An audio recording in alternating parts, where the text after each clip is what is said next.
E aí, galerinha, tudo jóia? Quem fala com vocês é o professor Júlio Alexandre para mais uma correção de PET.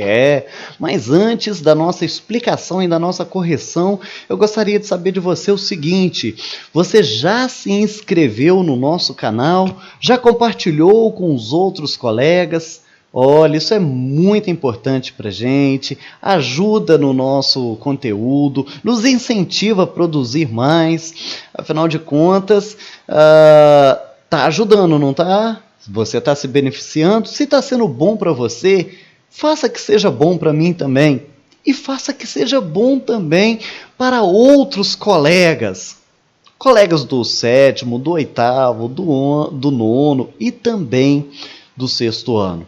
Nós vamos falar hoje sobre tradições religiosas, sobre os símbolos dessas tradições religiosas. Vamos pegar alguns símbolos do nosso estado de Minas Gerais.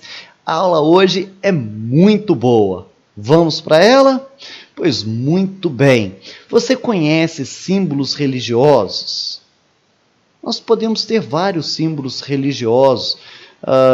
Tem algumas pessoas que têm o terço, tem pessoas que têm cruz, tem pessoas que têm a Bíblia. Todos esses são exemplos de símbolos religiosos. Na sua casa, provavelmente, deve ter um símbolo religioso. Está aqui o tio competindo com barulhos externos, viu? Não tem jeito, vocês precisam do conteúdo, eu não tenho um estúdio para gravar, então em alguns momentos nós vamos ouvir alguns ruídos. Mas vamos para frente, nós temos aqui um texto jornalístico que fala sobre os símbolos de Minas Gerais, símbolos clássicos de Minas. O primeiro, fogão a lenha. Quem é do interior e até mesmo na cidade sabe muito bem a importância do fogão a lenha para nós mineiros. A nossa culinária passa pelo fogão a lenha. O copo Lagoinha, alguns chamam de copo americano, geralmente na casa do compadre, na casa da comadre, a gente encontra este copo Lagoinha. Por que ele tem esse nome de copo Lagoinha?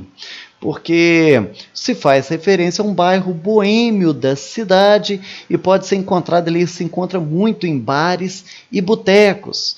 E ele é utilizado para tomar cerveja ou para tomar um café quentinho.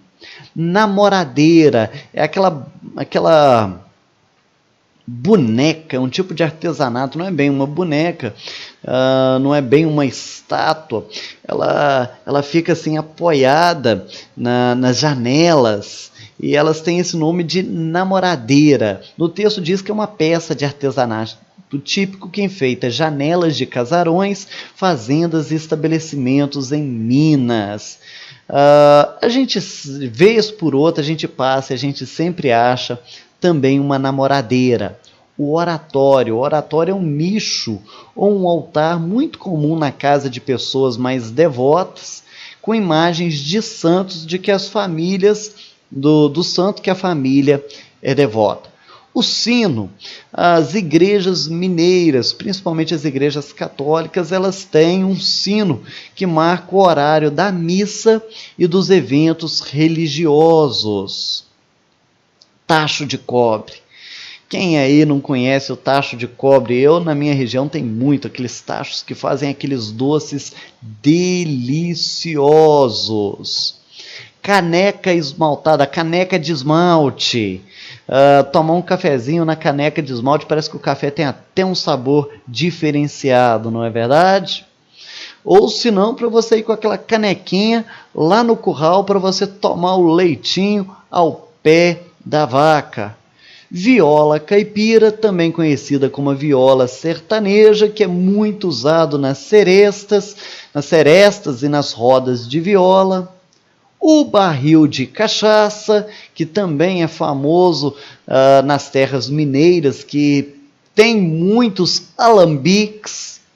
A panela de ferro, tem muita gente ainda que faz o alimento, cozinha na panela de ferro e coloca lá a panela de ferro no fogão a lenha.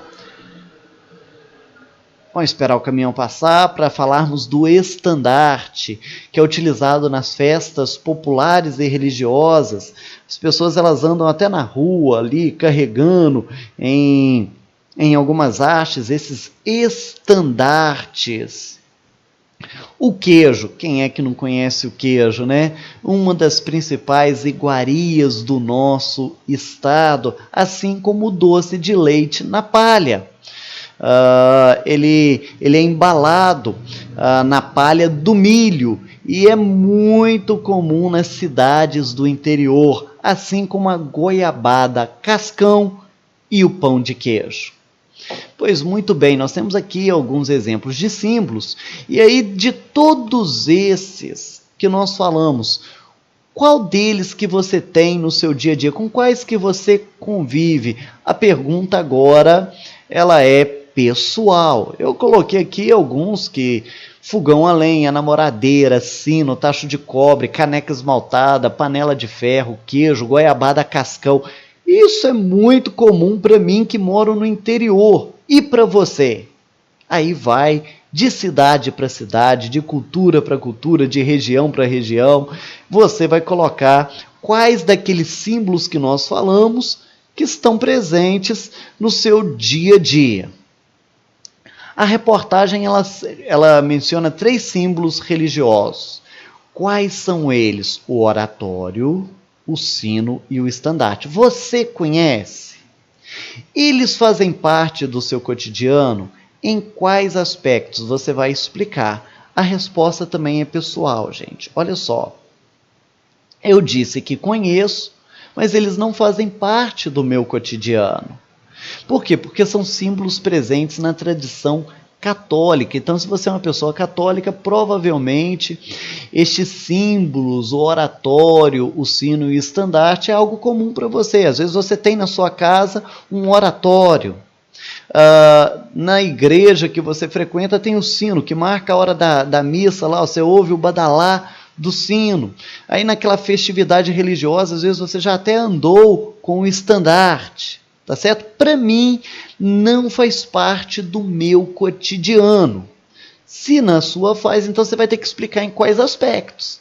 Provavelmente, você vai colocar aí na sua tradição religiosa, no cumprimento da sua tradição religiosa. Tá certo? Você conhece outros símbolos religiosos? E eles pertencem a qual tradição religiosa? Eu coloquei na minha resposta a cruz, o peixe. Já está suficiente aqui a resposta. Eles pertencem ao cristianismo. Uma outra pergunta. Os símbolos religiosos podem provocar conflitos? Em quais circunstâncias? Infelizmente, sim. A gente vê aí pessoas intolerantes, pessoas que não têm respeito, que saem aí quebrando imagens de outras religiões, que saem queimando igrejas, que saem pichando igrejas que não são da mesma tradição religiosa. Infelizmente, a gente vê muito disso por aí, tanto no passado como no presente. Quais são as circunstâncias? Eu coloquei ali, quando não há respeito por parte de intolerantes que não admitem tradições religiosas diferentes da sua.